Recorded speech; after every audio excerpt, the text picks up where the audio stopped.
What we're going to do is draw a line from corner to corner, and we're going to sew on each side of that line 1/4 inch seam allowance, or just less, but not more. It really is okay if you go more or less, but it's going to adjust the size of your half square triangle. If some are more and some are less, when you trim them, you're going to be doing more trimming to keep them all the same size. Half square triangles get joined to other blocks in your quilt. Sometimes it's another half square triangle. Sometimes it might just be another, charm square.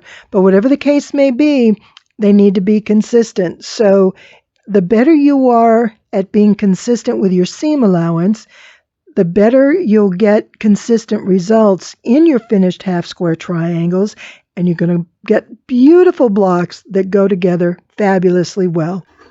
And these blocks have been sewn, and you see the diagonal line with a nice straight stitch on each side. You want to make sure that that's even, because that's how you're going to get your straight diagonal on your half square triangle. So once we do the sewing, we're going to come in and cut along the line. And let me get right on there. There's that one. And this one. And then what I did on these is I pressed them all towards the printed fabric. And so everything is pressed the same way. So I went ahead and pressed like this. And we have some half square triangles. Now before we sew them, they need to be trimmed. I haven't done the trimming yet, but they're in really good shape as far as being nice and square, because I did the corner to corner, I did the straight seam allowance. There will be a little bit of trimming around the edges, but it shouldn't be too much. We can make a square and a square. Let's try that.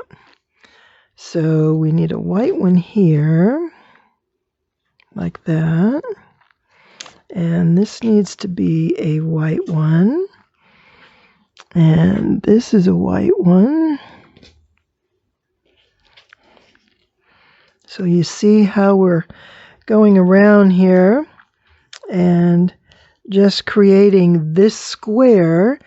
And then we can come out, and I don't have enough of the various colors, but what we can do is you'll see how this works, and you see how we get that next line in place in order to make a larger square.